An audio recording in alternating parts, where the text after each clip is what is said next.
Alright, buckle up history buffs, because today we're not just admiring dusty artifacts and grand pyramids from a distance. Forget the air-conditioned museum tours and the romanticized Hollywood portrayals. We're diving headfirst into the real, unfiltered ancient Egypt. And trust me, you wouldn't last a single sunrise. But before we begin, please take a moment to like the video and subscribe. Videos this long take a lot of time and effort, and this serves me as motivation for my efforts. But only if you genuinely enjoy what I do here. And please let me know in the comments where you're tuning in from and what time it is for you. It's always fascinating to see who's joining us from around the world. Before we dive headfirst into Egypt, the motivation would be much appreciated. Now imagine this. The sun, a relentless, fiery orb in a sky bleached white with heat, is just beginning its ascent over the horizon. The air, already thick and heavy, promises a day of scorching intensity. You're not waking up in a cool, linen-draped palace. Instead, picture a small, mud-brick dwelling, perhaps shared with your extended family and a few farm animals. The smells are potent, a mix of dust, sweat, and whatever your neighbors are cooking, which probably isn't a gourmet breakfast. We've all seen the majestic images, colossal pyramids piercing the sky, powerful pharaohs adorned in gold, the life-giving Nile snaking through a fertile green valley. It's a captivating picture, isn't it? But scratch beneath that gilded surface, and you'll find a reality far removed from our modern comforts and conveniences. Think about it. No running water, no air conditioning, no readily available medical care. Just the brutal sun, the constant threat of disease, and a daily grind that would test the limits of your endurance. This wasn't a vacation. It was a daily fight for survival. Now, ancient Egypt spanned millennia, from the early dynastic period all the way to the Roman conquest. It was a vast and ever-evolving civilization. For our little thought experiment today, let's plant ourselves firmly in the New Kingdom, roughly 1550 to 1070 BC, a period of great power and iconic pharaohs like Tutankhamun and Ramses the Great. While life varied across social classes and regions, particularly between the fertile Nile Valley and the desert fringes, we're going to focus on a typical experience for the majority of the population living along the lifeblood of Egypt, the Nile.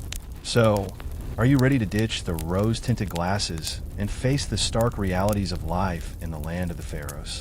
If you're intrigued, if you want to see just how quickly your 21st century sensibilities would crumble under the weight of ancient Egyptian daily life, then smash that like button and subscribe for more dives into the fascinating and often challenging corners of history. Let me know in the comments where you're watching from and what period of history fascinates you the most. Alright, the sun is climbing higher and the day is just beginning. Let's see how you fare in your first few hours in ancient Egypt. The first rays of the sun, far from being a gentle caress, would slam into your eyelids like a physical force. There are no drawn curtains, no blinds to filter the harsh glare. Your window is likely a small, unglazed opening in the mud brick wall, designed more for ventilation, of sorts, than for blocking the elements. The heat is immediate and oppressive, even before the full might of the day descends. It clings to you, a damp, suffocating blanket that makes the simple act of opening your eyes feel like a monumental effort. Forget the cool, crisp mornings you might be used to. This is a furnace from the moment the sun peaks over the horizon. Your bed offers little respite. Forget plush mattresses and soft pillows.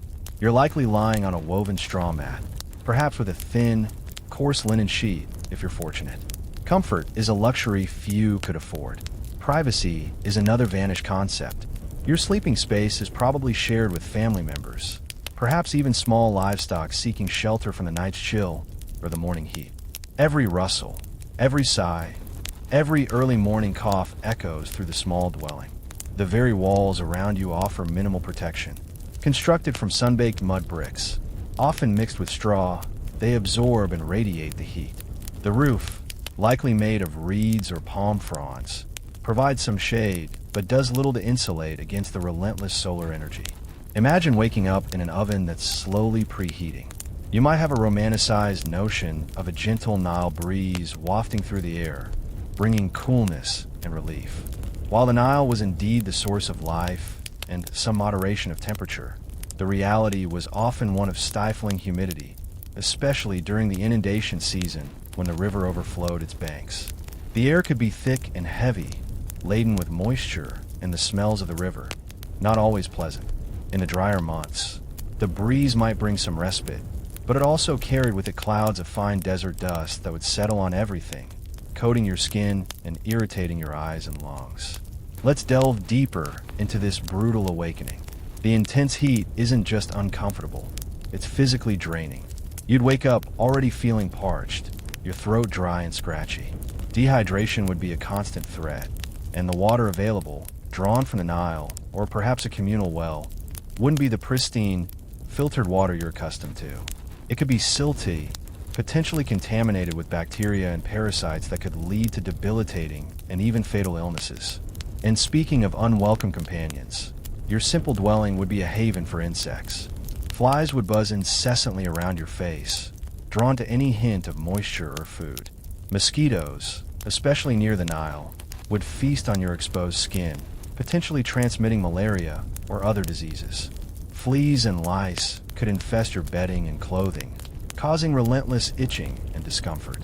Scorpions and other venomous creatures might seek shelter in the cool darkness of your home, posing a constant, if infrequent, threat.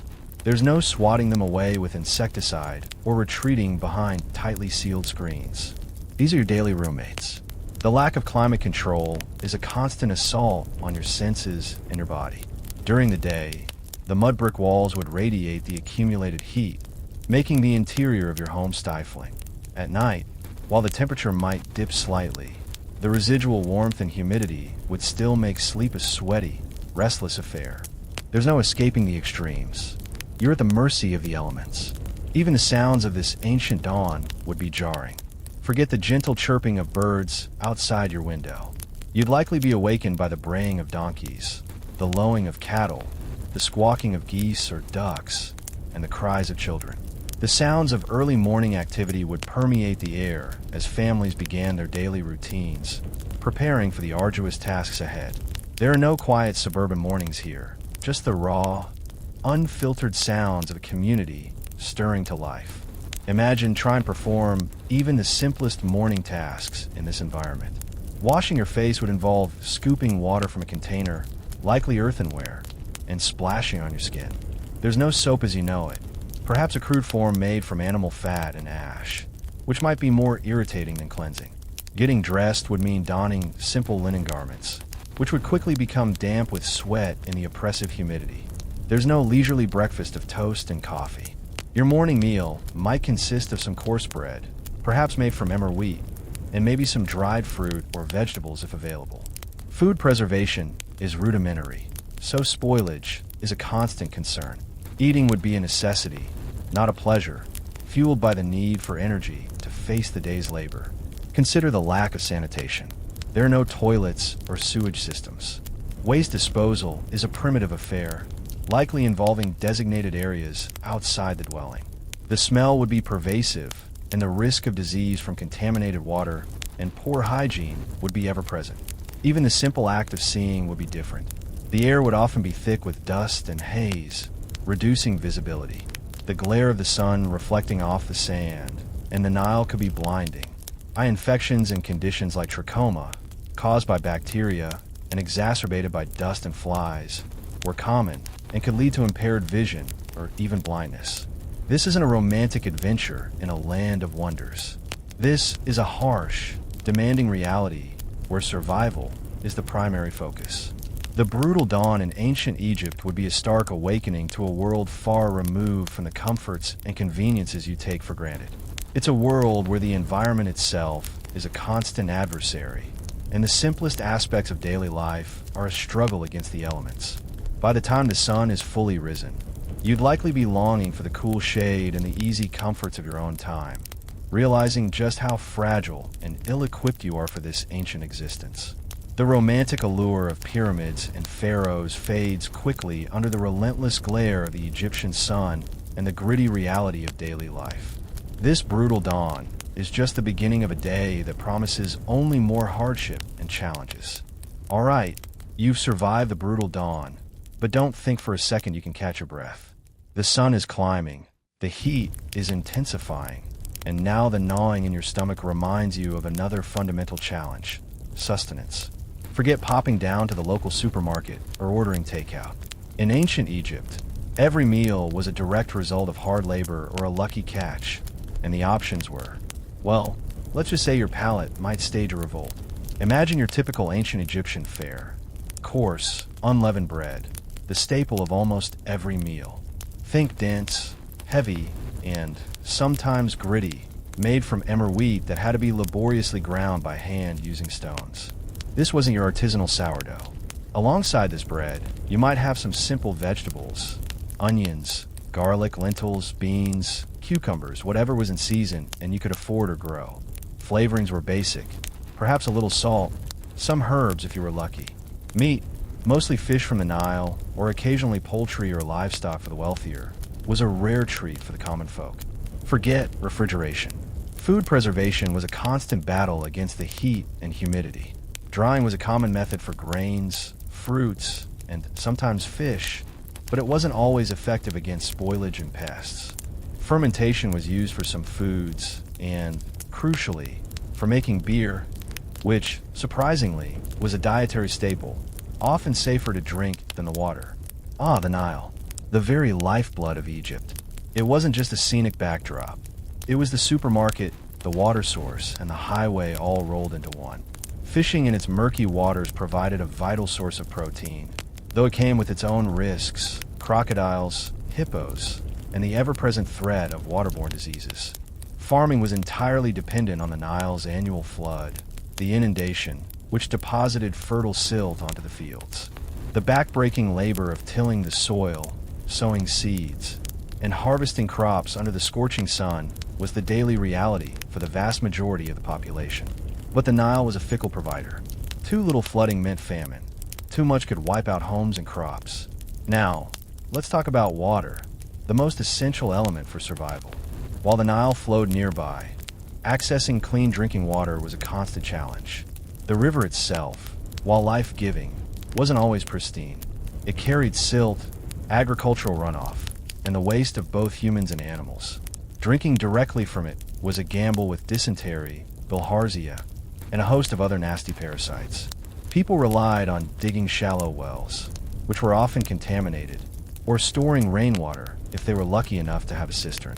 Imagine the constant low-level anxiety of not knowing if the next drink you take will make you violently ill. Forget your chilled, filtered water bottles. Survival meant drinking whatever you could get your hands on.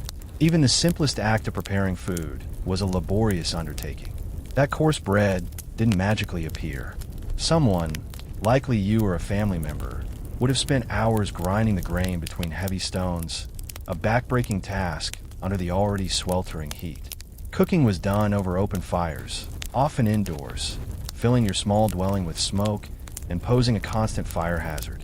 There were no precise measurements, no temperature controls, just the raw heat of the flames and the experience of generations past. Let's delve deeper into the culinary landscape of ancient Egypt, a world away from your modern refrigerator, overflowing with choices. Bread, in its various forms, was the absolute cornerstone of the Egyptian diet. Different types of grains, primarily emmer wheat and later barley, were used, resulting in variations in texture and density. There were flatbreads baked on hot stones or in simple ovens, and slightly leavened loaves. Imagine the effort involved in every step: harvesting the grain with simple sickles, threshing it by hand or with animals, winnowing it to separate the chaff, and then the endless grinding. Each loaf represented hours of manual labor. And the taste, likely dense, chewy, and perhaps a bit sour. Not exactly a light and fluffy croissant. Beer, surprisingly, was almost as important as bread. It wasn't the clear, crisp lager you might be used to. Ancient Egyptian beer was thick, often yeasty, and relatively low in alcohol. It was made from fermented barley and was a crucial source of calories and hydration, often considered safer to drink than water. Different types existed, from a basic daily brew to stronger varieties for special occasions. Imagine a slightly sour, grainy liquid that you drank multiple times a day, every day. It was less about recreation and more about sustenance. Vegetables provided some much-needed variety, though the selection was limited compared to today. Onions, in particular, were a staple, along with garlic, leeks, radishes, and lettuce. Legumes like lentils and beans were important sources of protein. Fruits, when available, were a welcome treat. Dates, figs, melons, and grapes were cultivated, but they weren't always accessible to everyone. Imagine the seasonal nature of their availability and the lack of effective storage, meaning they had to be consumed relatively quickly. Meat was a luxury for most. Fish from the Nile was a more common source of animal protein, caught with nets and spears. Poultry, like ducks and geese, was raised by some, and occasionally, wealthier individuals would have access to beef or lamb. However, for the average farmer or laborer, meat was a rare addition to the diet, perhaps enjoyed on special festival days. Preservation methods for meat were rudimentary, salting and drying, which would significantly alter the taste and texture. Imagine tough, heavily salted meat that had been hanging in the sun. Food storage was a constant challenge. Earthenware pots and baskets were used to store grains, dried goods, and other provisions, but these offered little protection against pests like rodents and insects, which were a constant nuisance. The heat and humidity meant that food spoiled quickly, leading to waste and the risk of food poisoning. Imagine the constant vigilance required to ensure your meager supplies didn't rot before you could eat them. Eating and drinking also had social aspects. Families would typically eat together, often sitting on the floor around a low table or mat. Meals were likely simple and eaten quickly, driven by the need to refuel for more work. Sharing food was an important aspect of community life. Beer, in particular, played a social role, often consumed communally during breaks from work or at festivals. Imagine the camaraderie of sharing a thick, yeasty brew with your fellow laborers under the scorching sun.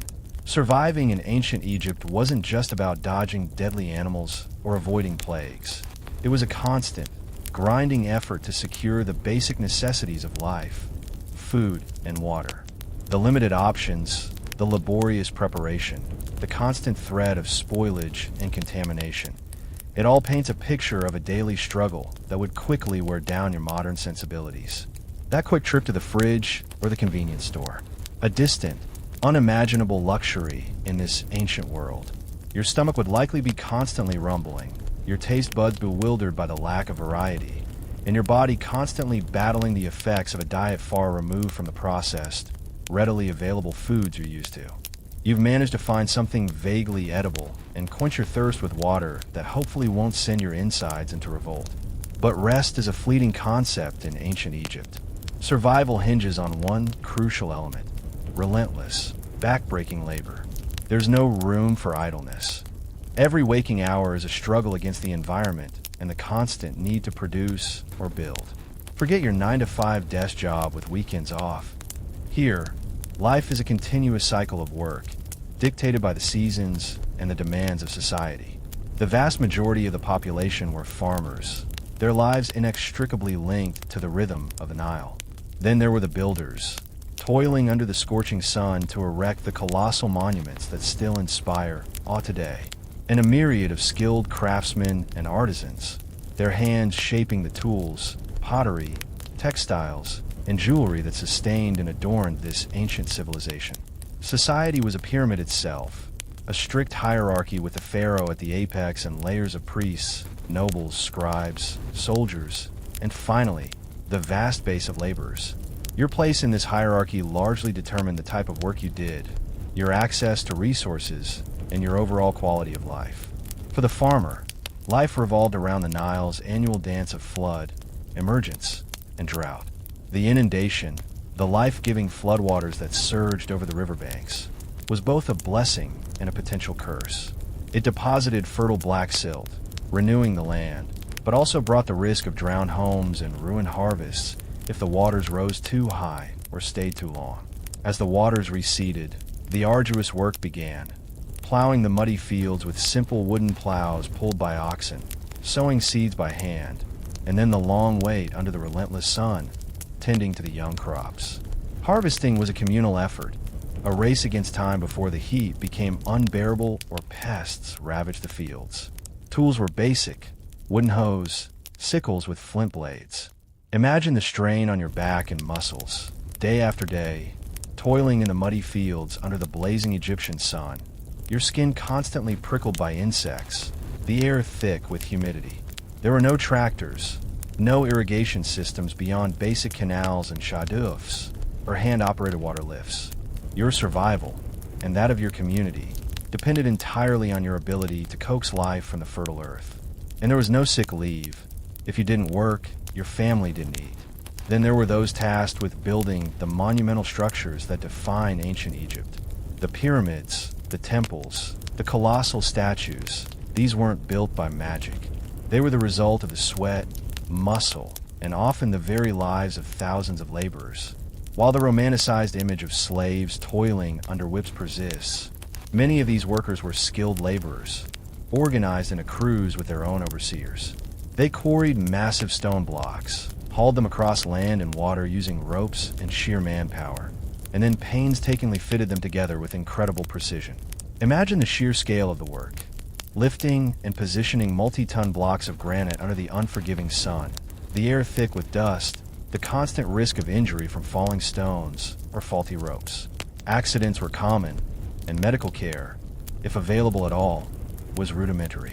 These were long, grueling days fueled by basic rations, driven by the pharaoh's command and the need to contribute to these grand projects. The construction sites were likely a cacophony of noise, the pounding of stone, the shouts of overseers, the straining of ropes, the rhythmic chanting of work songs meant to synchronize effort. You'd be covered in dust from head to toe, your hands raw and calloused, your body aching with exhaustion, all for the glory of the pharaoh and the gods. Beyond agriculture and monumental building, a vibrant array of crafts and trades sustained daily life. Potters shaped clay from the Nile into vessels for cooking, storage, and carrying water. Weavers transformed flax into linen, the ubiquitous fabric for clothing and household goods, working looms that required dexterity and patience. Metalworkers, often highly skilled, smelted copper and later bronze to create tools, weapons, and decorative objects, laboring in intense heat near open furnaces. Carpenters crafted furniture, boats, and architectural elements using hand tools. Leatherworkers tanned hides and fashioned them into sandals, straps, and other necessities. Imagine the focused concentration required for these tasks, the years of apprenticeship needed to master these skills. The workshops were likely small, often dimly lit and poorly ventilated, filled with the smells of raw materials and the sounds of the craft. Pottery wheels turning, looms clacking, hammers striking metal, the soundtrack of ancient Egyptian industry. These weren't just jobs. They were essential skills passed down through generations, forming the backbone of the economy. Let's take a closer look at a typical day for individuals in different professions. The farmer. His day would begin before sunrise, driven by the need to make the most of the cooler hours. After a meager breakfast of bread and perhaps some onions, he would head to his fields, likely located near the Nile. His tools would be simple: a wooden plow pulled by an ox, if he was fortunate enough to own one, a hoe for breaking up clods of earth, and a sickle for harvesting. The day would be a relentless cycle of tilling, sowing, weeding, and irrigating, drawing water from canals or the Nile using shaduf, a manual lever and bucket system. The sun would beat down mercilessly, sweat stinging his eyes, his muscles screaming with exertion. Breaks would be short and infrequent, perhaps seeking a sliver of shade beneath a tree. Lunch would be more bread and maybe some dried vegetables, eaten quickly before returning to the unending labor. As the sun began to set, he would trudge back to his simple home, exhausted and aching, to share a meager evening meal with his family before collapsing into sleep, only to repeat the same grueling cycle the next day. His rewards were the survival of his family and the hope of a good harvest. His social status was low, but his labor was fundamental to the entire society. The builder. His day would also begin early, often with a long walk to the construction site. He might be part of a crew quarrying stone, using copper chisels and stone hammers to laboriously extract massive blocks. Or he might be involved in transporting these blocks, dragging them on sledges over rough terrain, using ropes and manpower. On the construction site itself, He might be involved in lifting and positioning stones using ramps and levers, working high above the ground with the constant risk of falls. The overseers would ensure a relentless pace, driven by the pharaoh's ambitious timelines. Rations would be basic: bread, beer, perhaps some dried fish. Injuries, cuts, bruises, broken bones were commonplace. The work was dangerous and demanding, but it also offered a sense of contributing to something monumental, something that would last for eternity. His social status might be slightly higher than a basic farmer, especially if he was a skilled stonemason, and he might receive slightly better rations or even some payment in goods. The craftsman, potter, his day might start in his small workshop, perhaps attached to his home. He would begin by preparing his clay, mixing it with water and tempering materials. Then he would shape the clay on a simple potter's wheel, his skilled hands coaxing it into various forms: storage jars, cooking pots, offering vessels. After shaping, the pottery would need to dry in the sun before being fired in a kiln, a process that required careful control of temperature. The air in his workshop would be thick with the smell of damp clay and the heat from a kiln. He might sell his wares in a local market or be commissioned by temples or wealthier individuals. His work required skill and precision, and his social status would likely be higher than that of a farmer, offering a greater degree of economic independence. The role of women. While often depicted in domestic roles, women in ancient Egypt played a vital part in the workforce. In agricultural families, they would often work alongside their husbands in the fields, especially during planting and harvesting. They were responsible for tasks like grinding grain, baking bread, brewing beer, spinning and weaving flax into linen, and making clothing. Some women were also involved in trade, running market stalls, or managing household finances. While their roles might have been distinct from men's, their labor was essential to the economic and social fabric of ancient Egyptian society. There were even instances of women holding positions of power and influence, though this was less common. Imagine the strength and resilience required to manage household duties, raise children, and contribute to the family's livelihood under such demanding conditions. Life in ancient Egypt was a constant exertion, a battle against the environment and the demands of society built on the foundation of relentless labor. There were few shortcuts, no easy days.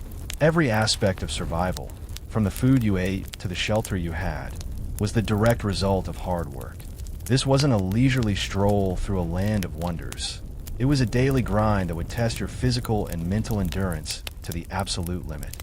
By the time the sun began its descent, casting long shadows across the fields and monuments, you would likely be so utterly exhausted that the thought of another brutal dawn would fill you with dread.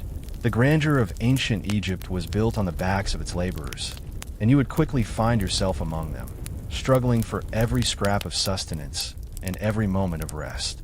You've toiled under the unforgiving sun, wrestled with basic sustenance, and now, as your body aches and your energy wanes, another harsh reality of ancient Egypt rears its ugly head: the pervasive threat of illness and injury.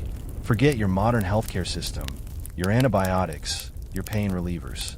In this ancient world, your body is constantly under siege from unseen enemies and the brutal forces of nature, and your defenses are woefully inadequate. Ailments that we consider minor inconveniences could quickly become life-threatening, and injuries that would be easily treated today could lead to debilitating infections or even death. Disease was a constant companion. The Nile, while the source of life, was also a breeding ground for parasites. Imagine drinking water teeming with microscopic worms and bacteria that could wreak havoc on your digestive system, causing chronic diarrhea, dysentery, and debilitating weakness. Flies, drawn to waste and open wounds, spread infections like wildfire, particularly infections like trachoma, which could lead to blindness. Respiratory illnesses, exacerbated by dust and poor ventilation in crowded dwellings, were rampant, especially during the colder months. Imagine a persistent cough that never goes away, slowly weakening your lungs. Skin infections, fungal and bacterial, thrive in the hot, humid climate, turning minor cuts and scrapes into festering sores. And if you were fortunate enough to survive childhood, you were still vulnerable. The lack of sanitation meant that infectious diseases spread rapidly through communities. Imagine outbreaks of typhoid or cholera sweeping through a village, leaving a trail of death and suffering. There were no vaccines, no antibiotics, no effective public health measures to contain these epidemics. A simple fever could be the harbinger of a deadly illness. Infant mortality rates were tragically high. Imagine the heartbreak of losing a child to a preventable disease, a common occurrence in this era. Life expectancy was significantly shorter than today, not just due to accidents and violence, but because the human body was constantly battling a barrage of microscopic and environmental threats. The environment itself was a constant source of danger. The scorching heat could lead to rapid dehydration and heat stroke, leaving you weak, dizzy, and potentially delirious. Imagine the feeling of your body overheating, your head pounding, your skin burning, with no air conditioning or readily available cool water to offer relief. Encounters with wild animals were another risk. While lions and other large predators were less common in settled areas along the Nile, snakes, some of them venomous, lurked in the fields and even within homes. Crocodiles were a deadly threat in the Nile itself, capable of dragging unsuspecting victims into the murky depths. Imagine the constant vigilance required when working near the river or even walking through tall grass.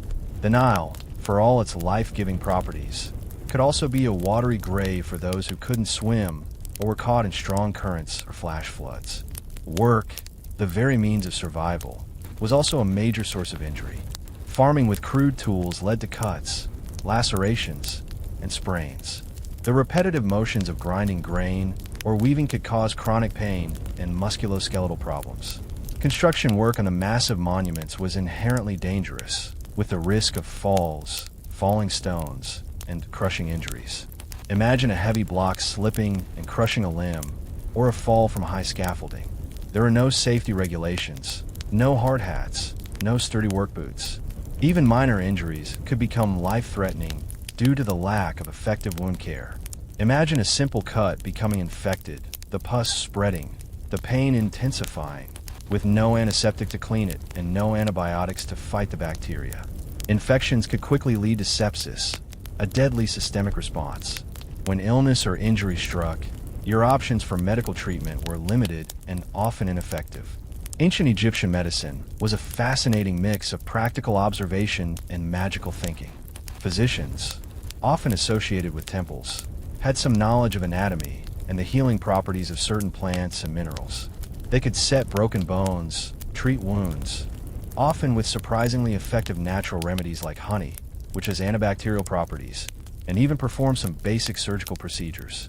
Imagine a physician examining your wound, perhaps applying a poultice of herbs, but lacking the understanding of germ theory that would revolutionize medicine centuries later. However, their understanding of the causes of disease was often rooted in superstition and the intervention of supernatural forces. Illness might be attributed to evil spirits or the displeasure of the gods, leading to treatments that involved amulets, incantations, and rituals alongside practical remedies. Imagine a priest chanting spells over you while a physician applied a herbal concoction. The lines between science and superstition blurred. Pain management was a significant challenge. Anesthesia, as we know it, didn't exist. For surgical procedures, patients likely relied on strong herbal remedies to dull the pain or were simply forced to endure it. Imagine the terror and agony of undergoing a necessary operation without any effective way to numb the sensation. Even for everyday aches and pains, relief was limited to natural remedies that might offer some comfort, but were far from the potent painkillers we have today.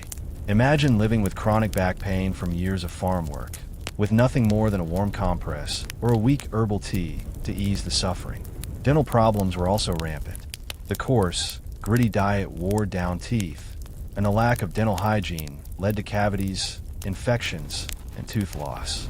Imagine the constant toothaches, the difficulty in chewing, and the social stigma of missing teeth. The cumulative effect of these constant health hazards would be a population struggling with chronic illness, frequent infections, and a high rate of disability. You would likely see people with missing limbs from untreated injuries, blindness from trachoma, and the gaunt faces of those suffering from malnutrition and parasitic infections. The vibrancy of ancient Egyptian art often masks the underlying reality of a population constantly battling for their health and well-being in a harsh and unforgiving environment. Surviving a single day in ancient Egypt wasn't just about avoiding immediate dangers. It was about navigating a world where your own body was constantly under threat from unseen enemies, and where the slightest injury or illness could have devastating consequences. The lack of modern medicine and sanitation would be a constant source of anxiety, a stark reminder of your vulnerability in this ancient world. That headache you might casually dismiss today could be the start of a deadly infection. That minor cut could fester and lead to amputation. The very air you breathe and the water you drink could harbor unseen killers. This constant threat to your health would be a heavy burden, a stark contrast to the relative safety and medical care you take for granted in the 21st century. The grandeur of the pyramids and the power of the pharaohs offer little comfort when your body is racked with fever or your gut is churning with parasites. In ancient Egypt, survival wasn't just about labor. It was a daily battle against the fragility of the human body in a world teeming with hazards. You've battled the elements, toiled for sustenance, and dodged deadly diseases. But even if you somehow manage to navigate these physical perils, you quickly find yourself bumping up against another fundamental and often brutal reality of ancient Egypt: its rigid social structure and profound inequalities. This wasn't a society where everyone had an equal shot. From the moment you were born, your place in the social hierarchy largely determined your fate, your opportunities, and even your chances of survival. Forget the idealized images of a unified and harmonious kingdom. Ancient Egypt was a complex tapestry woven with threads of privilege and oppression. Imagine a towering pyramid, not of stone, but of people. At its very apex sat the pharaoh, a god-king, the absolute ruler whose word was law. Below him were the powerful priests, who controlled the vast temple estates and wielded significant religious and political influence. Then came the nobles and high-ranking officials, administrators who helped govern the vast kingdom. Scribes, the literate elite, held a crucial position, managing records, writing decrees, and serving in various administrative roles. Below them were the soldiers, responsible for protecting the land and expanding its borders. And then, forming the massive base of this social pyramid, were the vast majority of the population: farmers, laborers, craftsmen, the backbone of the economy, yet with the fewest privileges and the heaviest burdens. Social mobility was rare. You were born into your station, and you were likely to die in it. A farmer's son would likely become a farmer. A craftsman's daughter would likely marry a craftsman. While exceptional individuals might rise through talent or royal favor, these were the exceptions that proved the rule. Your social class dictated everything from the type of work you did and the food you ate to the clothes you wore and the respect you received. The higher up the pyramid you were, the more access you had to wealth, comfort, education, and power. The further down, the more precarious your existence, the harder your labor, and the less control you had over your own life. Slavery was a stark reality in ancient Egyptian society. While not the chattel slavery of later periods, where individuals were primarily seen as property, a system of forced labor and servitude existed. Captives of war, criminals, and those who fell into debt could be forced into labor on royal estates, in mines, or in wealthy households. Their living conditions were likely harsh, their rations meager, and their treatment often brutal.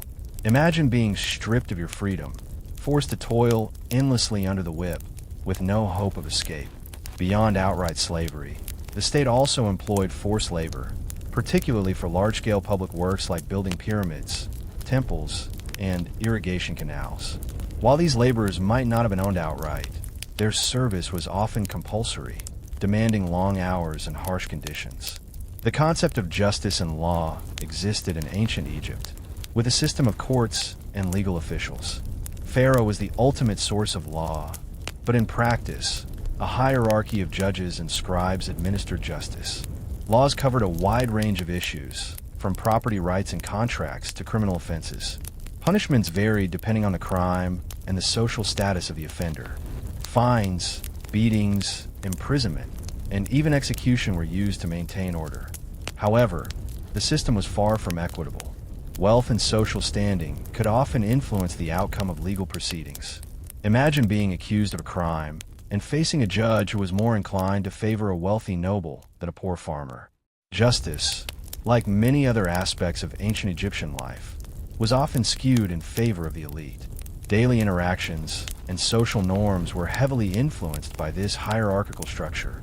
Etiquette and customs dictated how people of different social classes interacted. Deference was expected from those lower down the social ladder towards their superiors. Greetings, forms of address, and even posture could signify your place in society. Imagine having to bow or avert your gaze when in the presence of a noble or a priest. Family life was central, and roles within the family were often clearly defined.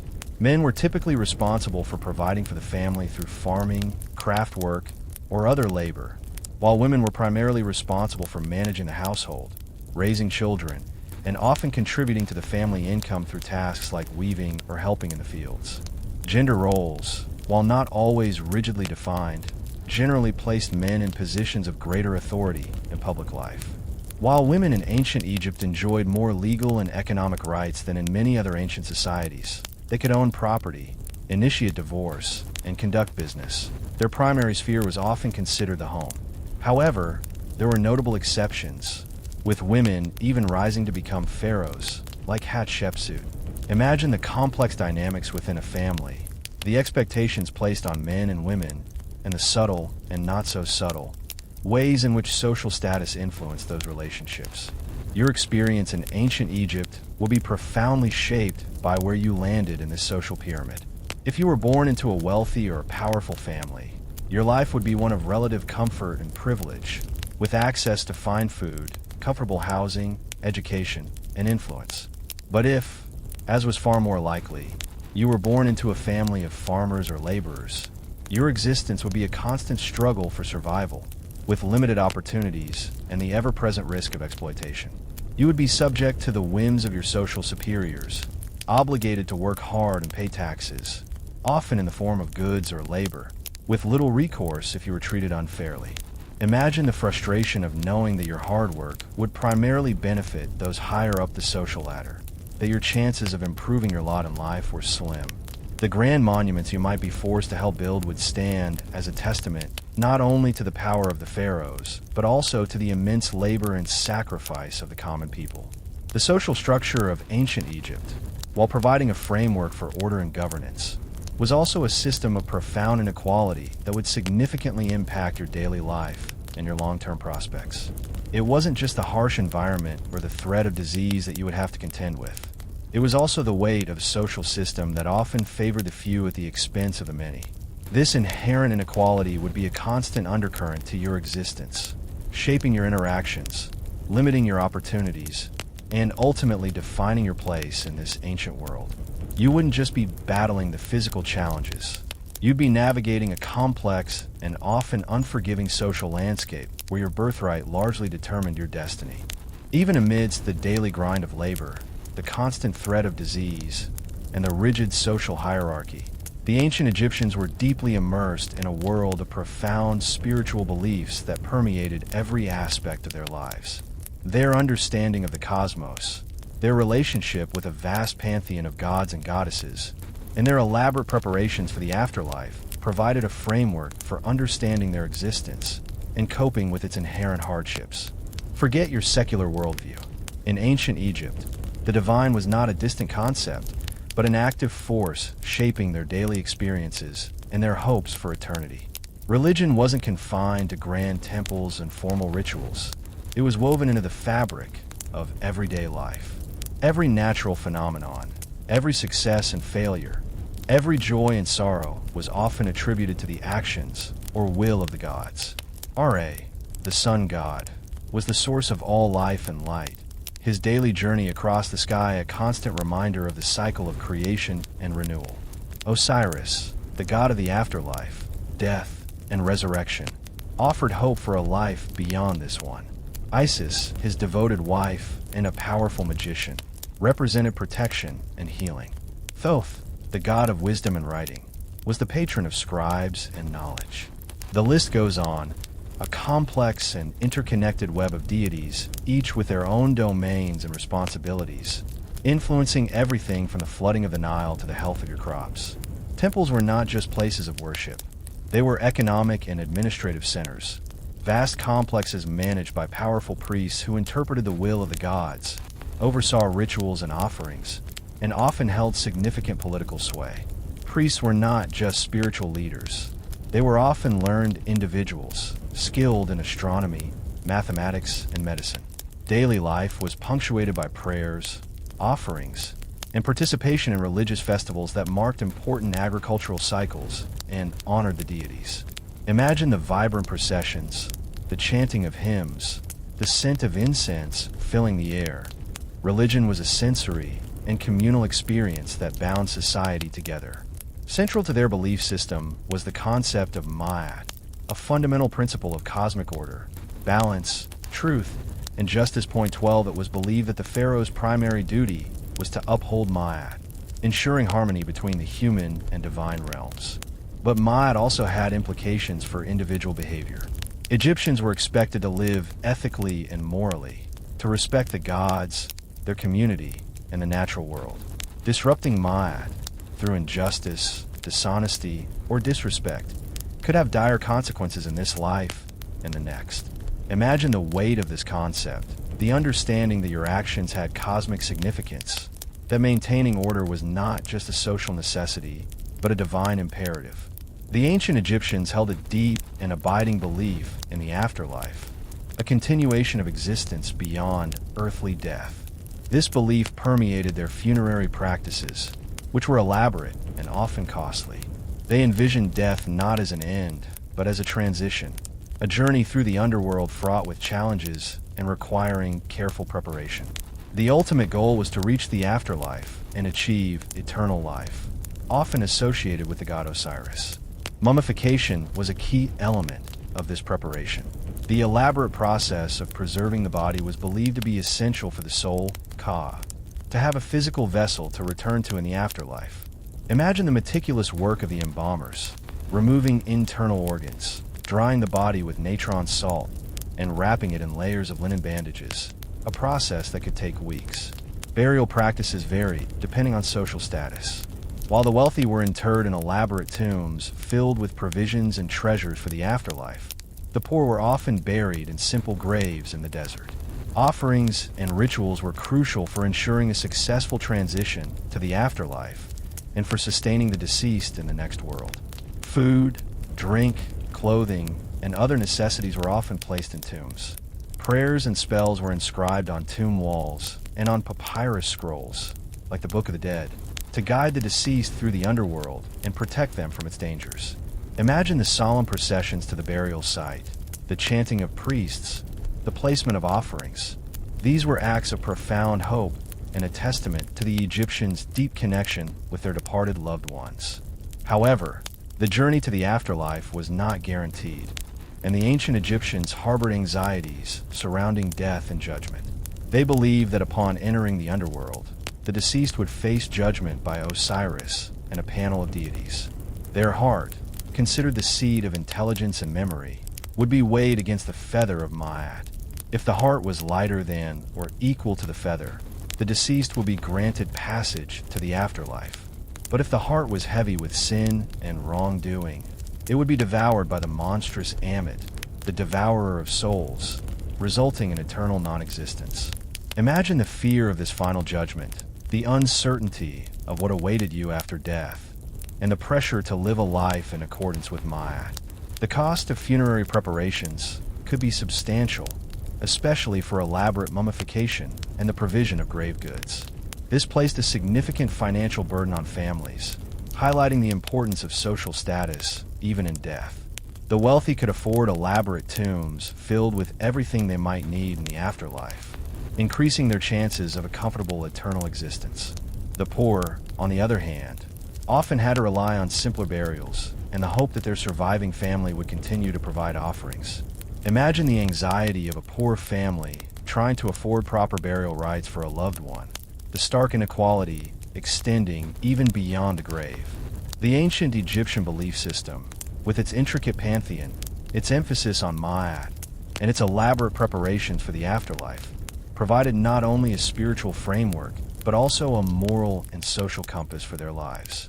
It offered hope in the face of hardship, meaning in the face of mortality, and a sense of order in a world that could often feel chaotic and unpredictable.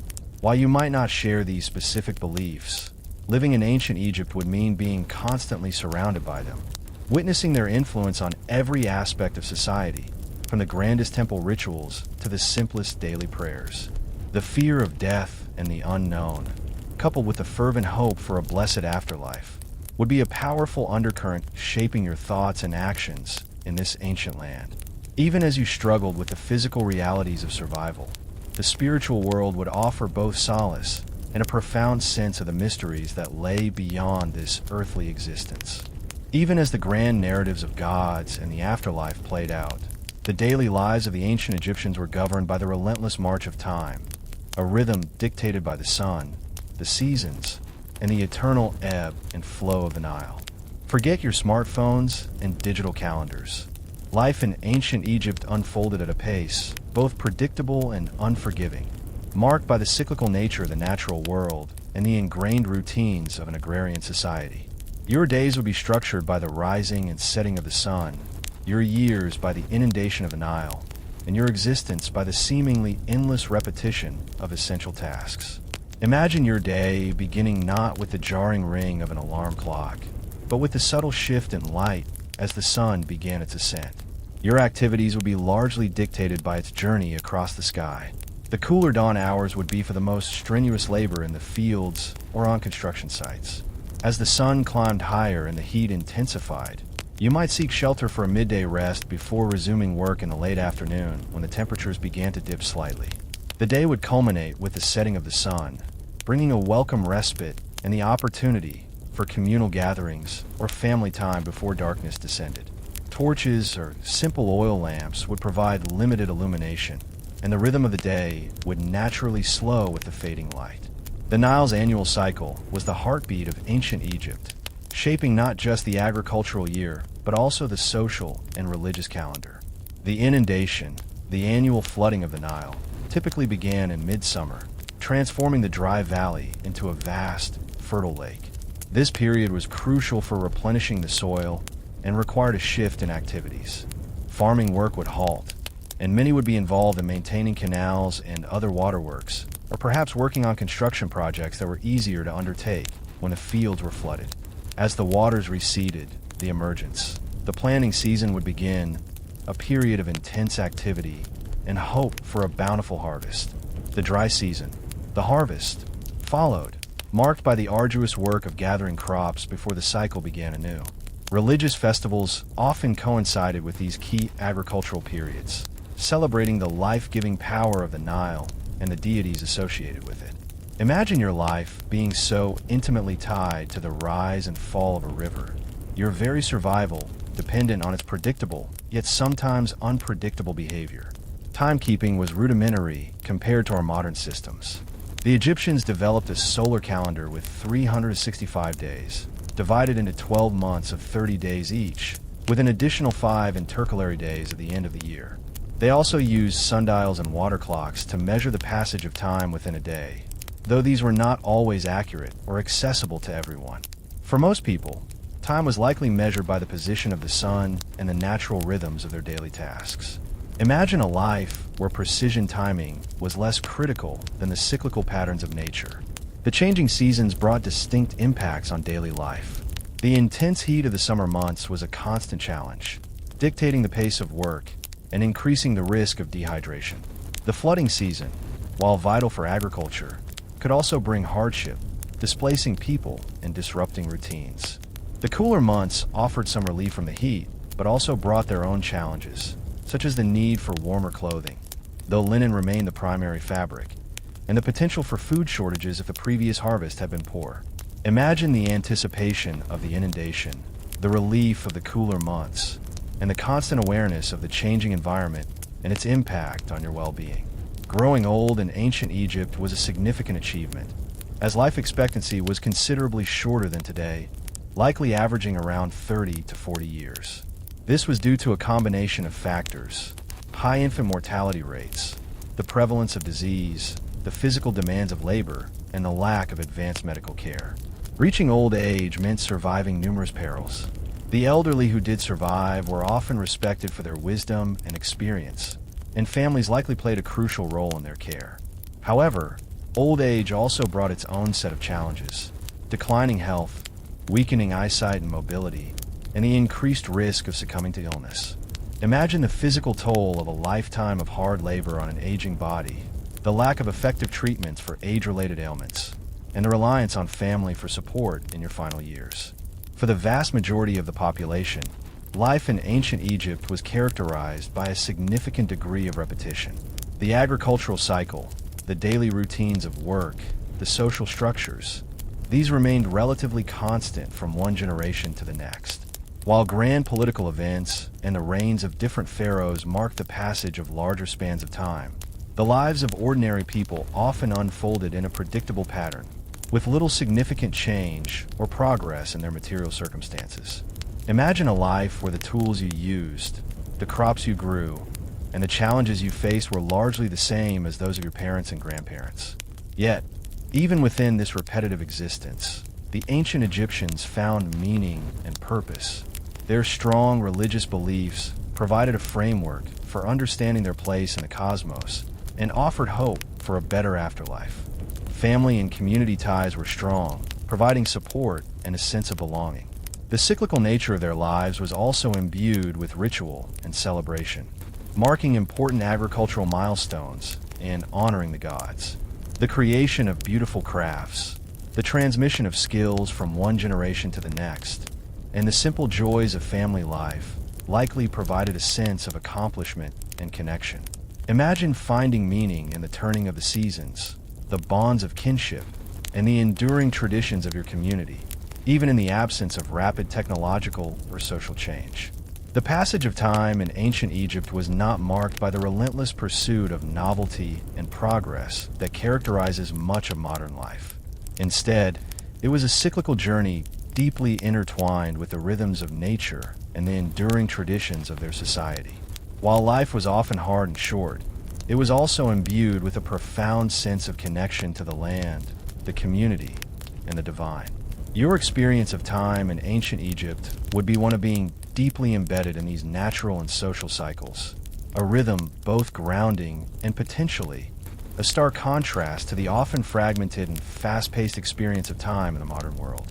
You would learn to live in harmony with the Nile's floods, the sun's journey, and the enduring patterns of daily life, finding meaning not in constant change, but in the continuity of existence and the hope for an eternal future.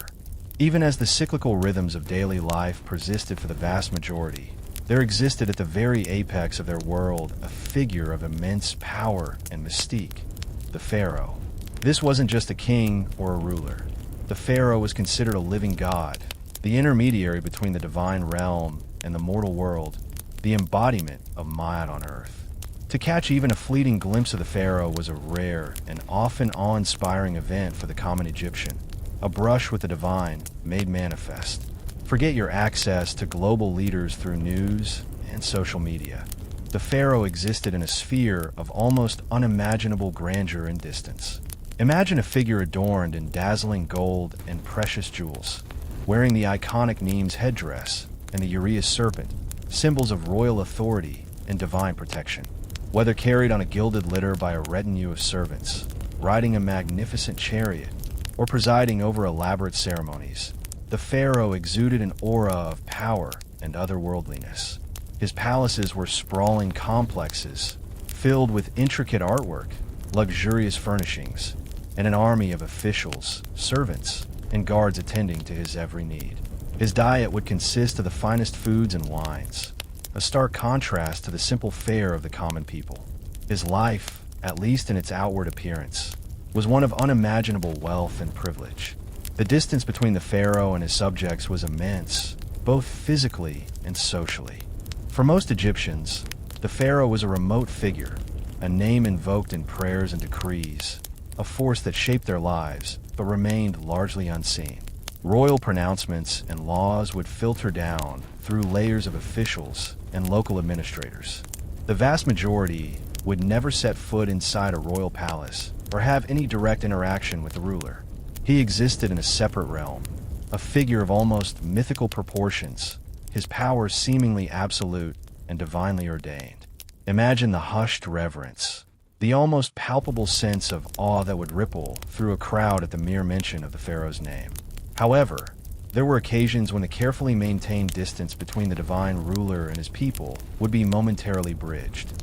During grand religious festivals, which were integral to the Egyptian calendar, the pharaoh would often make public appearances, participating in processions and ceremonies. These events were significant for the common people, offering a rare opportunity to witness their god-king firsthand. Imagine the excitement and anticipation as the royal procession approached, the air thick with incense and the sound of music. To see the pharaoh, even from a distance, was considered a great honor, a moment to offer prayers, and perhaps even hope for royal favor or a blessing. These public appearances were carefully orchestrated to reinforce the pharaoh's divine status and power. The splendor of the royal regalia, the solemnity of the rituals, and the sheer scale of the events were all designed to inspire awe and obedience. Yet, for the ordinary Egyptian, it was also a chance to connect, however briefly, with the figurehead of their entire world, the one believed to maintain cosmic order and ensure the prosperity of the land. Imagine the stories that would be told and retold after witnessing such an event, the memory of that fleeting glimpse of the pharaoh becoming a significant moment in an otherwise repetitive life. The pharaoh's power extended into every facet of Egyptian society. He was the ultimate landowner, the commander of the army, the chief priest of all cults, and the source of all law. His authority was believed to be divinely sanctioned, passed down through generations. The stability and prosperity of Egypt were directly linked to the pharaoh's ability to uphold Ma'at, to maintain order and harmony in the cosmos and in society. Imagine the weight of such responsibility, the immense power concentrated in the hands of one individual. The construction of the monumental pyramids and temples served not only religious purposes, but also as powerful displays of the pharaoh's wealth, power, and ability to command vast resources and labor. These colossal projects reinforced his image as a powerful ruler capable of achieving the seemingly impossible. Imagine looking at the towering pyramids, not just as ancient monuments, but as tangible evidence of the pharaoh's absolute authority. For the average Egyptian, their understanding of the pharaoh would likely be shaped by official pronouncements, the imagery on temple walls and in public spaces, and the stories and beliefs passed down through generations. He was a figure both revered and perhaps somewhat feared, a distant yet all-powerful force that governed their lives. Imagine the mixture of awe and perhaps a touch of trepidation when thinking about the ruler. While direct interaction was rare, the pharaoh's influence permeated their lives in countless ways, from the taxes they paid to the laws they obeyed to the religious beliefs that shaped their worldview. The stability of the pharaoh's reign meant the stability of the kingdom, the continuation of the Nile's bounty, and the maintenance of Ma'at. Any threat to the pharaoh's authority was seen as a threat to the very fabric of existence. Imagine the collective anxiety during times of political unrest or when the pharaoh's health was in question.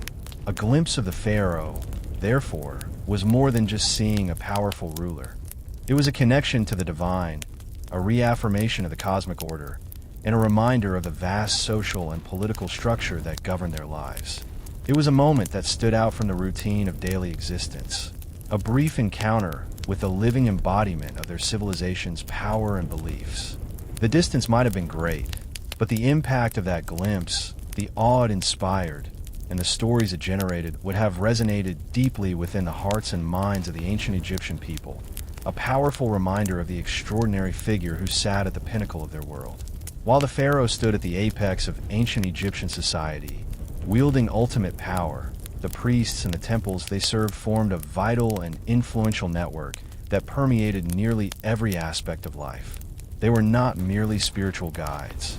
They were powerful figures who controlled vast resources, held significant knowledge, and played a crucial role in maintaining the delicate balance between the mortal and divine realms. Forget the image of a solitary, ascetic cleric.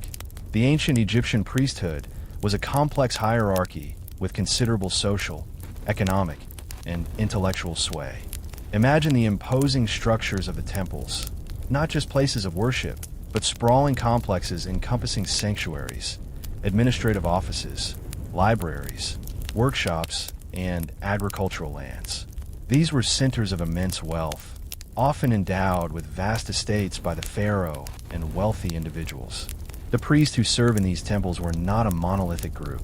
They ranged from high-ranking officials who advised the pharaoh and oversaw the entire temple administration to lower-level priests who performed daily rituals, offered prayers, and maintained the temple grounds.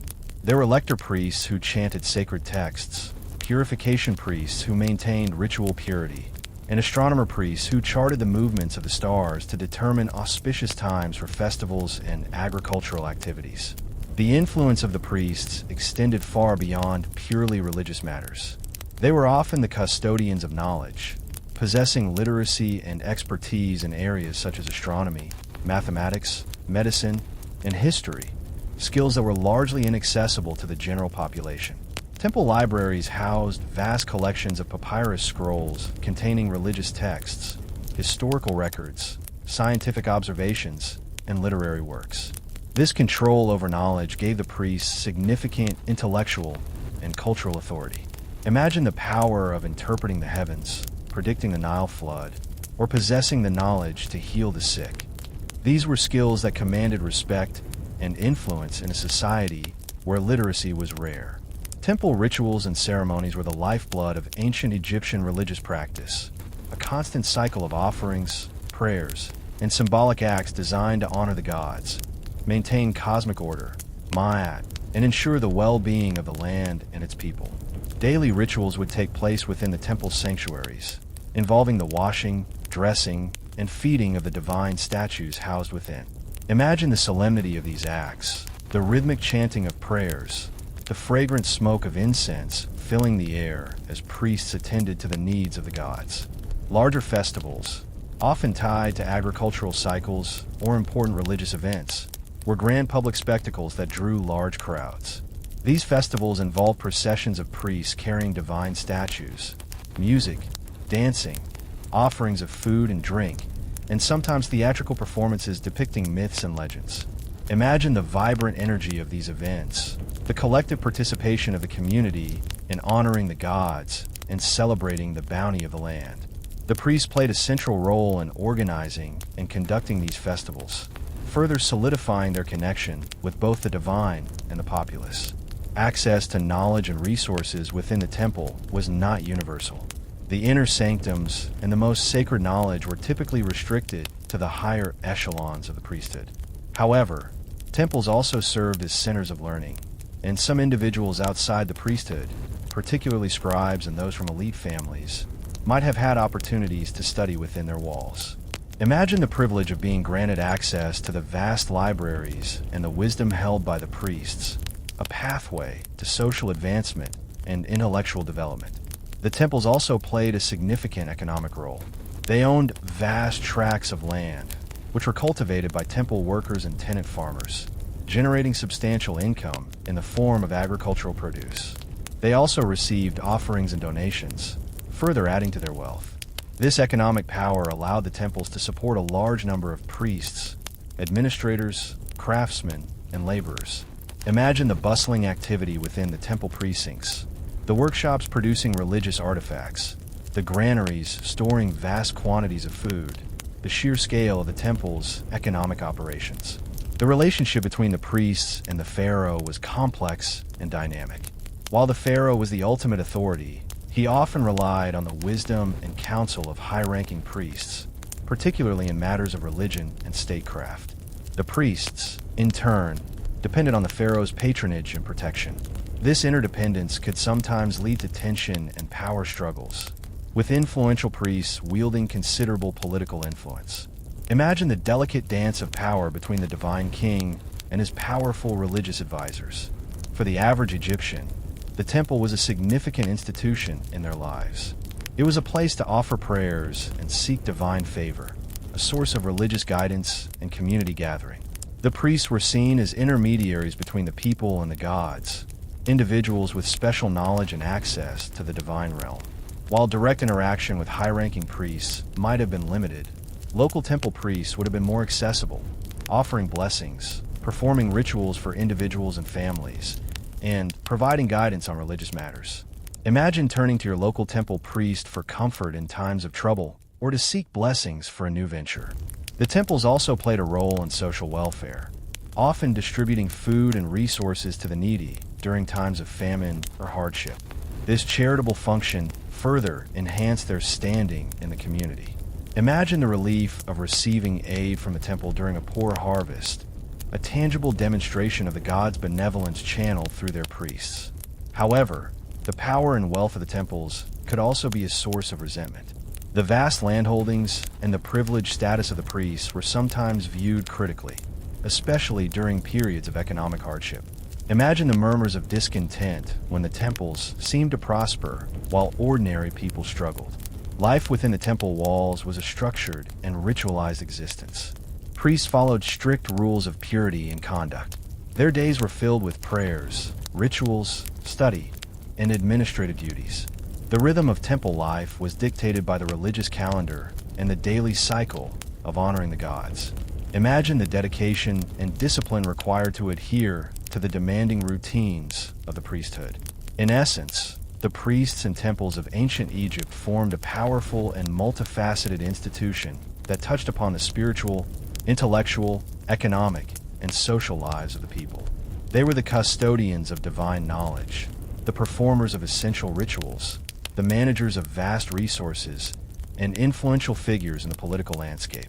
While the pharaoh reigned supreme, the priests were his indispensable partners, interpreters of the divine will, and a vital link between the earthly and the celestial realms.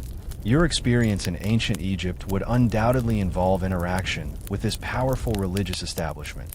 Whether seeking blessings at a local shrine or witnessing the grandeur of a temple festival, the presence and influence of the priests would be an undeniable force in your world.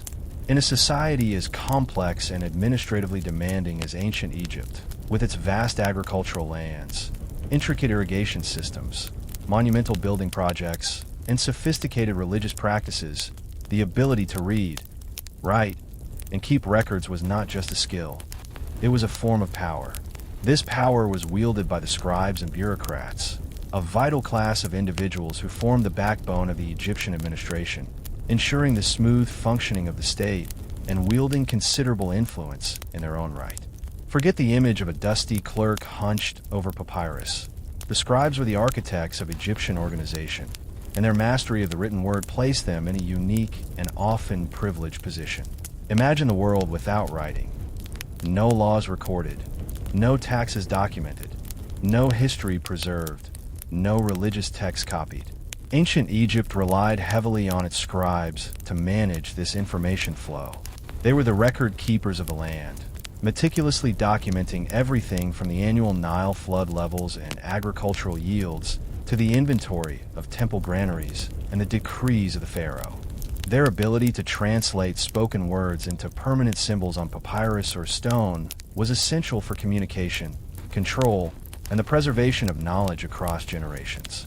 Becoming a scribe was no easy feat. It required years of rigorous training, often starting at a young age.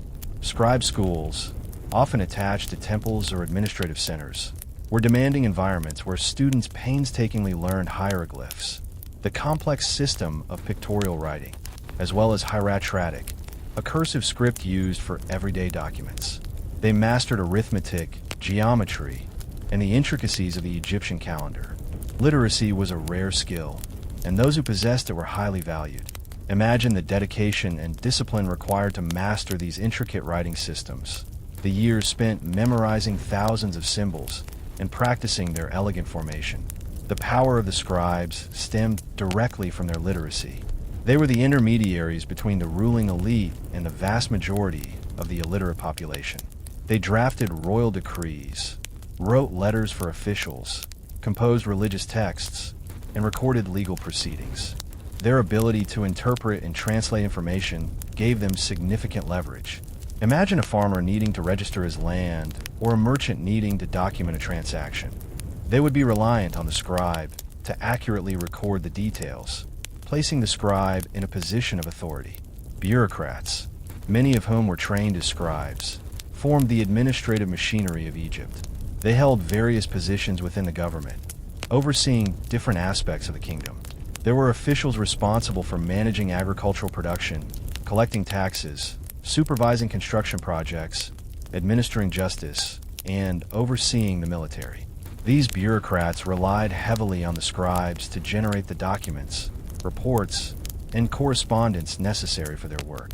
Imagine the complex hierarchy of officials, each relying on a network of scribes to keep the wheels of government turning. The influence of scribes and bureaucrats extended into nearly every facet of Egyptian life. They played a crucial role in the efficient management of resources, ensuring that taxes were collected, goods were distributed, and labor was organized. They were essential for the planning and execution of the pharaoh's ambitious projects, from building pyramids to waging wars. Their records provided the foundation for royal authority and the administration of justice. Imagine the power of controlling the flow of information, of being the gatekeepers of knowledge and the architects of administrative processes. However, this concentration of power and influence also created the potential for corruption and abuse. A dishonest scribe could easily falsify records, manipulate accounts, or even alter royal decrees for personal gain or to favor certain individuals. Imagine a tax scribe underreporting the amount owed by a wealthy noble in exchange for a bribe, or an official using his scribal skills to forge documents and seize land. The lack of widespread literacy made it difficult to scrutinize the work of scribes, creating opportunities for exploitation. Bureaucrats, too, could abuse their positions. They might demand bribes for their services, favor certain individuals or regions, or use their authority to enrich themselves at the expense of the common people. Imagine a local governor, supported by a network of loyal scribes, imposing unfair taxes or seizing resources for his own benefit, knowing that the illiterate populace will be largely unable to challenge his actions. The very system designed to ensure order and efficiency could also become a tool for oppression and self-enrichment. The potential for corruption was perhaps amplified by the hierarchical nature of the bureaucracy. Officials at higher levels had greater authority and less oversight, creating more opportunities for abuse. Imagine a powerful vizier, the pharaoh's chief administrator, using his control over scribes and bureaucrats to amass wealth and influence, potentially even undermining the pharaoh's authority. While ethical scribes and officials undoubtedly existed, dedicated to their duty and upholding Ma'at, the temptation for personal gain within a system where literacy was power would have been significant. The consequences of such corruption could be severe, leading to economic hardship for ordinary people, undermining trust in the government, and even contributing to social unrest. Imagine the frustration and anger of a farmer forced to pay exorbitant taxes due to the dishonesty of a local scribe and official. The depiction of scribes in ancient Egyptian art often portrays them as diligent and respected figures, holding their writing palettes and scrolls. However, just as in any society, the reality likely included individuals who succumbed to the temptations of power and used their skills for personal gain. The very literacy that was so essential for the functioning of Egyptian society also created a potential vulnerability to manipulation and corruption. Imagine the challenges of ensuring accountability within a system where so few could read and write. How could ordinary people verify the accuracy of tax records or challenge the decisions of powerful officials when they were reliant on the very scribes employed by those officials? This imbalance of knowledge and power created an inherent risk of abuse. The legacy of the scribes and bureaucrats is immense. They left behind a vast wealth of written records that provide invaluable insights into ancient Egyptian history, religion, society, and daily life. Their meticulous record-keeping allowed for the efficient administration of a complex civilization that lasted for millennia. However, it is also important to acknowledge the potential for the abuse of power that their unique position afforded. The mastery of the written word was a double-edged sword, capable of both building and potentially corrupting the fabric of ancient Egyptian society. Your interaction with this class of individuals, whether as a supplicant needing their services or as someone subject to their authority, would have been a significant aspect of navigating life in the land of the pharaohs, carrying with it both the promise of order and the potential for exploitation. In the rigidly stratified society of ancient Egypt, your interactions with the upper class, the nobles, high-ranking officials, wealthy landowners, and influential priests would have been a stark reminder of the vast chasm that separated your life as a commoner from their privileged existence. Forget any notions of egalitarianism. The elite lived in a different world altogether, one characterized by comfort, influence, and a level of security that was largely unimaginable for the vast majority of the population. These interactions, while sometimes offering opportunities for patronage or support, were also fraught with the potential for exploitation and underscored the deep-seated inequalities of the time. Imagine stepping into the opulent world of a wealthy noble. Their homes, unlike your simple mud-brick dwelling, would be sprawling villas adorned with painted walls, fine furniture, and spacious gardens providing shade from the relentless sun. They would dine on a variety of foods, including meat, fruits, and fine wines, served on elegant pottery. Their clothing would be made of the finest linen, and they would be attended to by numerous servants. Their children would likely receive some form of education, perhaps even tutored in reading and writing. Their lives revolved around managing their estates, engaging in leisure activities like hunting or attending banquets, and participating in the political and social circles of the elite. This was a world of relative ease and comfort, shielded from the daily struggles for survival that defined the lives of commoners. The contrast with your own existence as a farmer, craftsman, or laborer would have been stark. While they enjoyed lives of relative luxury, you would be toiling under the sun, your diet basic, your home simple, and your future largely predetermined by your birth. Interactions with the upper class would often occur in the context of your labor, perhaps working on their land, supplying them with goods, or being called upon for corvée labor on their projects. These interactions would underscore the power imbalance, with the elite holding considerable sway over your livelihood. Patronage was a significant aspect of this relationship. A benevolent noble or official might offer support to those under their authority, perhaps providing food in times of hardship, offering opportunities for work, or even intervening in local disputes. This system of patronage created a degree of dependence, as commoners relied on the goodwill of their social superiors for certain forms of assistance. Imagine a local landowner providing grain to his tenant farmers during a poor harvest, fostering a sense of loyalty and obligation. However, this dependence also created vulnerabilities. The potential for exploitation was ever present. A less scrupulous member of the upper class might demand excessive labor, pay unfairly low wages, or seize resources without just compensation, knowing that commoners had little recourse. Imagine a powerful official demanding a disproportionate share of a farmer's harvest or forcing craftsmen to work for extended periods without adequate payment. The power dynamics inherent in these interactions often left commoners in a precarious position, subject to the whims and self-interest of the elite. Social obligations and expectations further reinforced this hierarchical system. Commoners were expected to show deference and respect to their social superiors. This might involve bowing, using formal modes of address, and readily complying with their demands. Disrupting the social order was not only frowned upon, but could also have serious consequences. Imagine the social pressure to conform to these expectations, the potential repercussions of showing disrespect to a member of the upper class. The elite, in turn, had their own set of social obligations. They were expected to maintain a certain level of generosity towards those under their authority, to uphold justice, at least in theory, and to contribute to the well-being of their communities. However, the extent to which these obligations were fulfilled often varied, and the primary focus often remained on maintaining their own power and privilege. Imagine the disconnect between the idealized image of a benevolent ruling class and the harsh realities of exploitation faced by many commoners. Interactions could also occur in more formal settings, such as when commoners sought justice or appealed to local officials. In these situations, the power imbalance would be particularly evident, with the elite holding the authority to make decisions that could significantly impact the lives of ordinary people. Imagine standing before a powerful judge or official, acutely aware of your lower social standing and the potential for bias in the legal process. Religious festivals also provided opportunities for interaction, albeit often in a more formal and ritualized context.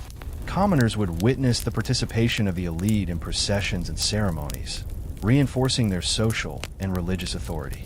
While direct interaction might be limited, these events served to solidify the social hierarchy and the perceived connection between the upper class and the divine. Imagine the spectacle of a religious procession, with nobles and priests playing prominent roles, reinforcing their elevated status in the eyes of the common people.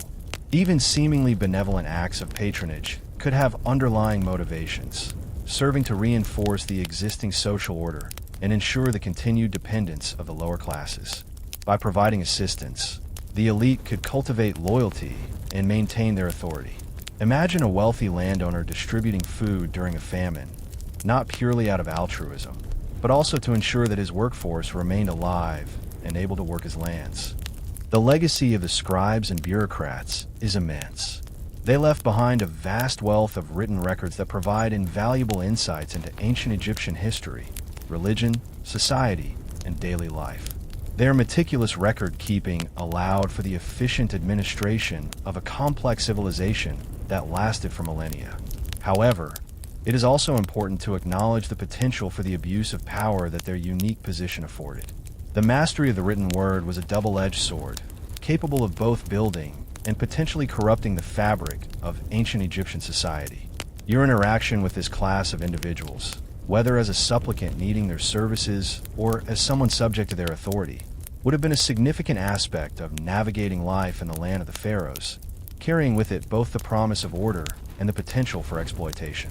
In the rigidly stratified society of ancient Egypt, your interactions with the upper class, the nobles, high-ranking officials, wealthy landowners, and influential priests would have been a stark reminder of the vast chasm that separated your life as a commoner from their privileged existence. Forget any notions of egalitarianism. The elite lived in a different world altogether, one characterized by comfort, influence, and a level of security that was largely unimaginable for the vast majority of the population. These interactions, while sometimes offering opportunities for patronage or support, were also fraught with the potential for exploitation and underscored the deep-seated inequalities of the time. Imagine stepping into the opulent world of a wealthy noble. Their homes, unlike your simple mud-brick dwelling, would be sprawling villas adorned with painted walls, fine furniture, and spacious gardens providing shade from the relentless sun. They would dine on a variety of foods, including meat, fruits, and fine wines, served on elegant pottery. Their clothing would be made of the finest linen, and they would be attended to by numerous servants. Their children would likely receive some form of education, perhaps even tutored in reading and writing. Their lives revolved around managing their estates, engaging in leisure activities like hunting or attending banquets, and participating in the political and social circles of the elite.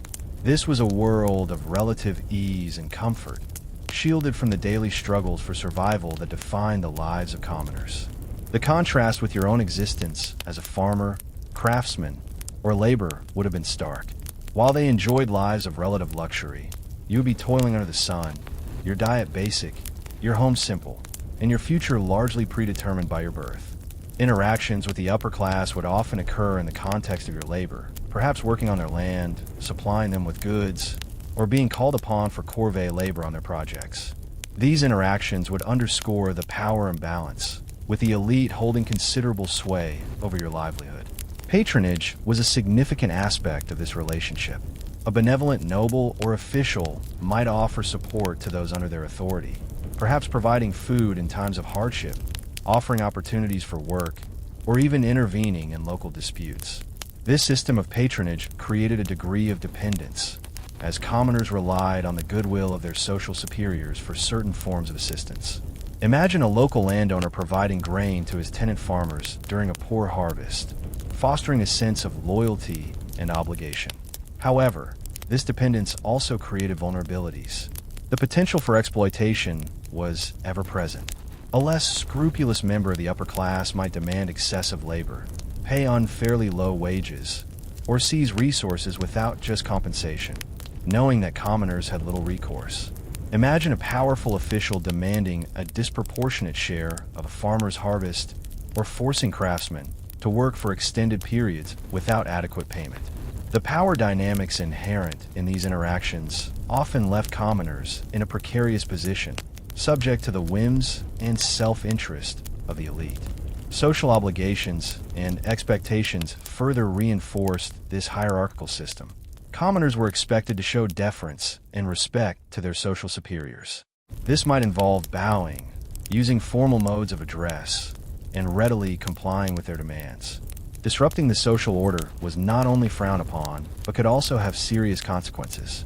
Imagine the social pressure to conform to these expectations, the potential repercussions of showing disrespect to a member of the upper class. The elite, in turn, had their own set of social obligations.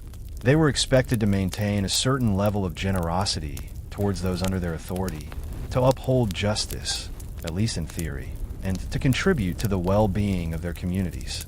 However, the extent to which these obligations were fulfilled often varied, and the primary focus often remained on maintaining their own power and privilege. Imagine the disconnect between the idealized image of a benevolent ruling class and the harsh realities of exploitation faced by many commoners. Interactions could also occur in more formal settings, such as when commoners sought justice or appealed to local officials. In these situations, the power imbalance would be particularly evident, with the elite holding the authority to make decisions that could significantly impact the lives of ordinary people. Imagine standing before a powerful judge or official, acutely aware of your lower social standing and the potential for bias in the legal process. Religious festivals also provided opportunities for interaction, albeit often in a more formal and ritualized context. Commoners would witness the participation of the elite in processions and ceremonies, reinforcing their social and religious authority. While direct interaction might be limited, these events served to solidify the social hierarchy and the perceived connection between the upper class and the divine. Imagine the spectacle of a religious procession, with nobles and priests playing prominent roles, reinforcing their elevated status in the eyes of the common people. Even seemingly benevolent acts of patronage could have underlying motivations, serving to reinforce the existing social order and ensure the continued dependence of the lower classes. By providing assistance, the elite could cultivate loyalty and maintain their authority. Imagine a wealthy landowner distributing food during a famine, not purely out of altruism, but also to ensure that his workforce remained alive and able to work his lands. Navigating these interactions with the upper class would have been a crucial skill for survival as a commoner in ancient Egypt. Knowing how to show proper deference, how to make requests respectfully, and how to avoid incurring their displeasure could be essential for your well-being and that of your family. Imagine the careful calculations involved in approaching a member of the elite, the need to balance your own needs with the imperative to maintain social harmony, at least outwardly. The stark contrast between the lives of the elite and the commoners serves as a powerful reminder of the inherent inequalities of ancient Egyptian society. While the grand monuments and sophisticated culture often capture our attention, the daily reality for the vast majority was one of hard labor, limited resources, and dependence on a privileged ruling class. Your interactions with this upper echelon would have been a constant reminder of your place in this social hierarchy, a world where birth largely determined destiny, and where the potential for both patronage and exploitation loomed large. To survive, and perhaps even thrive, you would need to master the delicate art of navigating these unequal power dynamics. As the sun finally dips below the horizon, casting long shadows across the ancient landscape, your hypothetical day in ancient Egypt draws to a close. But unlike the end of a modern workday, which might bring the promise of relaxation and comfort, this sunset offers only a temporary reprieve from a relentless existence. Let's take a moment to tally the challenges you've faced, the cumulative weight of which would likely leave you utterly drained, both physically and mentally. The brutal dawn heralded a day of oppressive heat that sapped your strength from the moment you awoke. The struggle for sustenance was a constant preoccupation, with limited food options, the ever-present threat of contamination, and the back-breaking labor required for both farming and food preparation. The relentless cycle of work, dictated by the seasons and the demands of the social hierarchy, offered little respite. Looming over every moment was the pervasive threat of disease, with parasites, infections, and a lack of effective medical treatment turning minor ailments into potential killers. Environmental dangers, from venomous creatures to the unpredictable Nile, added another layer of risk. And woven into the fabric of daily life were the stark realities of social inequality, the potential for exploitation, and the ever-present awareness of your place in a rigid social order. Consider for a moment the sheer absence of the modern comforts we take for granted. No running water to quench your thirst or wash away the grime. No air conditioning to offer refuge from the scorching heat. No readily available sanitation to protect you from disease. No advanced health care to treat injuries or illnesses. No technology to ease the burden of labor or provide entertainment. Every task, every necessity required immense effort and offered little guarantee of success. Survival was not a given. It was a daily battle against the elements, against disease, and sometimes against your fellow humans. Beyond the physical hardships, imagine the psychological toll of such an existence. The constant anxiety of not knowing where your next meal would come from, the fear of succumbing to illness or injury with limited recourse, the gnawing awareness of your low social standing, and the limited prospects for change. The weight of religious beliefs, while offering solace and meaning, also carried the burden of fear, the judgment after death, the potential for eternal damnation. The cyclical nature of life, while providing a sense of continuity, could also breed a sense of resignation, a feeling of being trapped in an endless loop of labor with little hope for significant improvement. The constant awareness of the vast power wielded by the pharaoh, the priests, and the upper class, coupled with your own powerlessness, could foster feelings of frustration and even despair. Yet, amidst these formidable challenges, the ancient Egyptians not only survived, but also built one of the most remarkable and enduring civilizations in human history. Their resilience, their ingenuity, and their adaptability in the face of adversity were truly extraordinary. They developed sophisticated agricultural techniques to harness the power of the Nile, mastered complex engineering to build monumental structures, created intricate systems of administration and record-keeping, and produced breathtaking works of art and literature. Their deep spiritual beliefs provided a framework for understanding the world and coping with its hardships. Their strong community bonds offered support and a sense of belonging. It is crucial to acknowledge this strength and these achievements, to find a balance between portraying the harsh realities of their daily lives and respecting their remarkable cultural contributions. Reflecting on this journey through a single hypothetical day in ancient Egypt, it's impossible not to consider our own perspectives and privileges.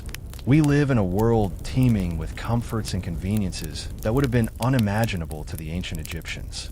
We have access to clean water, advanced healthcare, technologies that ease our labor, and opportunities for social mobility that were largely absent in their society. While we face our own unique set of challenges in the modern world, it is humbling to contemplate the daily struggles for survival that were a constant reality for the vast majority of people in ancient Egypt. This exploration can also help us draw parallels between ancient and modern struggles. While the specific threats may have changed, the fundamental human desires for security, sustenance, health, and a sense of purpose remain constant. Even in our technologically advanced world, many people still face poverty, disease, and inequality. Understanding the hardships of the past can foster empathy and a deeper appreciation for the progress that has been made, while also reminding us of the ongoing challenges that persist in our own time. Ultimately, this glimpse into a day in ancient Egypt serves as a powerful reminder that history is not just about grand monuments and powerful rulers. It is also about the daily lives, the struggles, and the resilience of ordinary people who faced extraordinary challenges. Ancient Egypt was a complex and often challenging world, a far cry from the romanticized images that sometimes dominate our imagination. By confronting these realities, we gain a deeper understanding of the human experience across time and a greater appreciation for the long and often arduous journey of human civilization. Thank you for joining me on this immersive journey into the past. If you found this exploration of ancient Egyptian daily life thought-provoking and engaging, please give this video a like and consider subscribing for more dives into the fascinating corners of history. Let me know in the comments what aspects of ancient Egypt or other historical periods intrigue you the most. Your curiosity fuels these explorations. Until next time, keep exploring the past.